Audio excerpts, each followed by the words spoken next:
The movie opens with a lady running through the forest. She seems to be running from something dangerous because she is running like me when I have diarrhea and can't find a bathroom. After running a few miles, she stops and starts looking around, probably trying to figure out where she is or where next to run through. She goes by the name Alice. Not getting her bearing, Alice screams at the top of her voice. Flashback to how it all started. Alice and Joseph are getting married as Alice says her vows and Joseph does the same. The officiating minister, Moses, then pronounces Alice and Joseph as husband and wife. As Joseph is about to kiss Alice, a gun goes off outside and everyone starts fidgeting. They blow out the candles that were lit, and no one is longer lit AF. The person responsible for the shooting is named Paul Bennett. Paul stands outside the barn and calls out Joseph, who comes out with a shade of light, the same type Paul is holding. Joseph sees the animal which Paul had killed with a gun. Paul then accuses Joseph of being negligent because Joseph had told him that it was a rabbit that was destroying the crops. It is then established that Joseph, Alice, and a whole lot of others are slaves under Mr. Paul Bennett. The next morning, Mr. Paul sits in front of the house, overseeing how the slaves work, as he quotes some Bible verses in the process. Mr. Paul notices Joseph run into the bush as if he wants to hide something, so he stands up and moves towards Joseph's direction. Seeing Mr. Paul coming, Joseph quickly holds up the rabbit he was trying to hide, and this makes Mr. Paul take out his cane and starts beating Joseph while other slaves watch. As this is going on, Alice walks out of the house with some water. Looking up, she sees Mr. Paul beating Joseph. Out of fear, she drops the jug and it falls on the ground, breaking to pieces. Mr. Paul looks at her with resentment, and she quickly starts picking up the broken pieces of glass. Mr. Paul then gives the order that no one should help Joseph get up since he committed the offense alone. Aaron, Mr. Paul's brother, then commands everyone to get back to work. At night, while the slaves retire to their chamber, Alice and Ruth, Joseph's mother, come in while Moses is helping Joseph clean his wounds. Moses tries to discourage Ruth from sneaking into the room, but Ruth insists on seeing her son. Alice is tasked with reading Bible stories to the group at night every day, but Moses claims there is no need for stories that night, to which Joseph opposes by saying the stories are the only thing they have to go by. Alice then tells them that they should not allow Mr. Paul to continue punishing them the way he does. Moses claims that they have no choice, but Ruth tries to remind her that if any of them starts acting up, it might lead to the death of all of them. Alice claims they have the advantage since there are 12 of them compared to Mr. Paul, who only has his mother, Mrs. Bennett, and Aaron, his brother. Moses, still trying to discourage Alice, says he does not think it is possible to escape from where they are. Ruth then adds that even if they do escape, there are possibilities of other white men waiting to have, kill, or sell them. Joseph then tells them he needs to speak with his wife alone, so everybody steps out. Joseph then tells Alice that Mr. Paul already knows about their relationship and the secret wedding they had. The next morning, friends of Mr. Paul come for church at his place, as they usually do every Sunday. Mr. Paul speaks with them from the scripture and interprets the Bible passage by convincing his fellow slave master to allow their slave to be fruitful and multiply, or else the Lord claims he will take slaves away from their masters. After the service, Mr. Paul sees off his friends and their slaves. After the service, Joseph is doing some carpentry work when Mr. Paul calls for him, claiming he wants to have a word.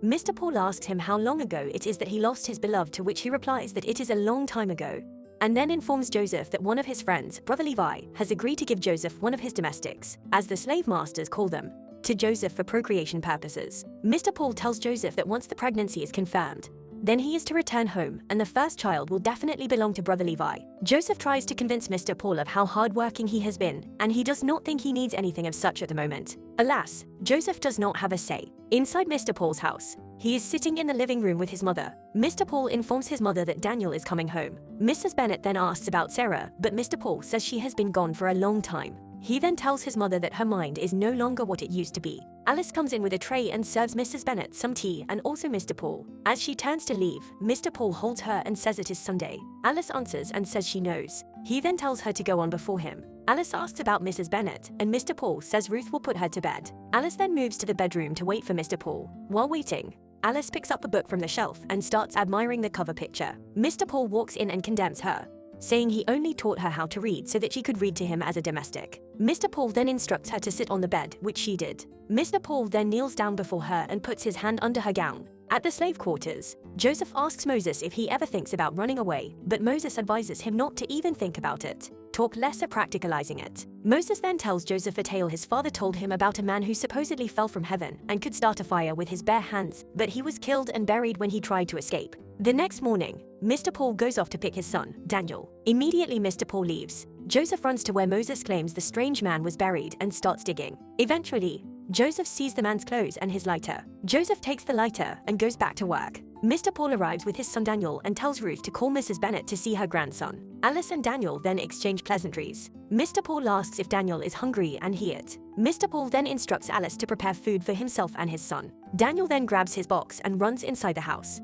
At night, Joseph sneaks into Alice's room and calls her out. Joseph shows Alice the lighter he found, saying they have to run away, and she agrees. Joseph then tells Alice to be ready and wait for his signal. The next morning, Joseph and Moses are working in the compound while Alice is reading to Mr. Paul and Daniel. Joseph calls Aaron, claiming he has killed a rabbit. Aaron comes to where Joseph is to see the rabbit, but he gets punched by Joseph. Aaron goes for his gun, but Joseph contends it with him, and a shot fires in the process. Joseph injures Aaron by dislocating his right hand and starts running. Aaron picks up the gun with his left and shoots Joseph in the back. Alice tries to run to him to help, but Mr. Paul quickly grabs her and instructs her to continue reading. Alice tells Joseph to keep running and never stop. Joseph runs away, but Aaron runs after him. Aaron catches Joseph and brings him back to the compound, but Joseph is dead. At dinner, Mr. Paul instructs Alice to sit with him and Daniel. Mr. Paul uses Joseph to mock her, and she jumps at him, hitting him as hard as she could. Mr. Paul then takes her to the compound and ties her to a metal, and also gags her entire head so she could not eat or drink. After some days, Mr. Paul goes to release Alice and gives her some water.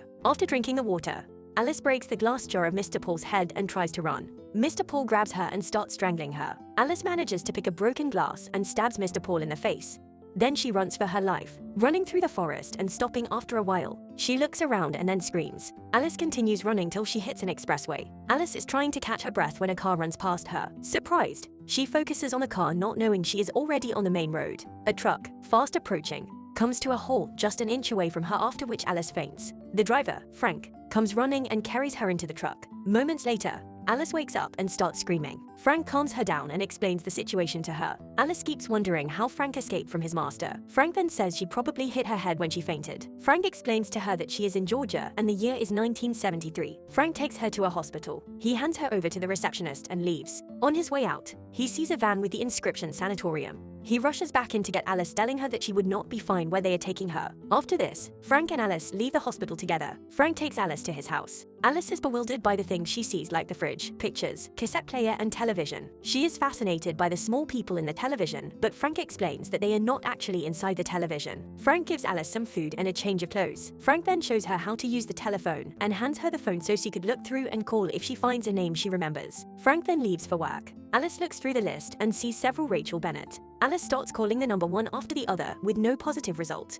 After a while, she opens some books and discovers some interesting facts about slavery, which seems to have been eradicated since 1863. Alice gets to know about the Emancipation Proclamation and civil rights. She becomes happy. She gets back to the calls and eventually connects with Rachel, Mr. Paul's wife, and Rachel gives her an appointment for the next day at a diner. Frank comes back from work and meets Alice reading. She had prepared dinner for him. Frank then tells Alice that she needs to find someone who would help her get her memories back. Alice insists she hasn't lost her memories. She explains that she has been a slave her entire life. Frank is finding it hard to believe what she is saying. Alice then tells Frank that she is meeting someone tomorrow and she wants him to take her. Frank accepts. Alice gets to the diner and waits for Rachel. Rachel comes in with Daniel and looks surprised at Alice's new look. Frank comes into the diner and sits close to the two women to eavesdrop on their conversation. Alice tells Rachel everything she has been through. Rachel then decides to leave since Alice is not allowing her to talk. Rachel tells Alice that she cannot understand what freedom is in a million years. Alice slaps Rachel really hard, her ancestors felt it. Rachel then drags Daniel and rushes out of the diner. Rachel gets into her car and speeds off before Alice could get to her. Frank tries to calm Alice down. Alice then says she needs to go back and get every other person out of slavery. Frank takes Alice to the theater to see a movie. The movie centers on a similar situation to Alice's. The movie is about discrimination against Black Americans by whites. Alice sees how the actress fights for her belief. This act instigates Alice to also take action. After the movie, Alice tells Frank that she is going back the next day to help her friends. Frank tries to discourage her by explaining that life is not easy for Black Americans. Even the police are not ready to help. Alice insists, then Frank agrees to help her. They both draw out the map and route and made plans that night. The next day, while Alice waits for Frank to get off work, Frank calls telling Alice he can't go with her.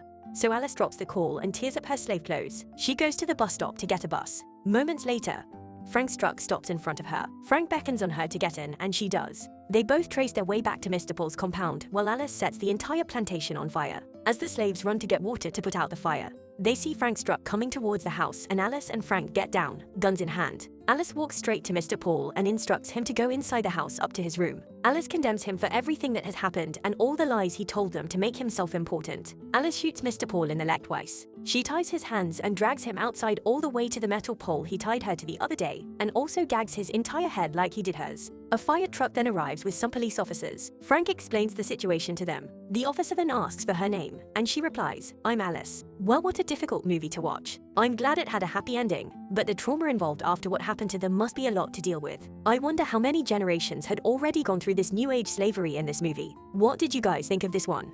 Subscribe for more videos like this. Turn on notifications and leave a like. It really helps the channel.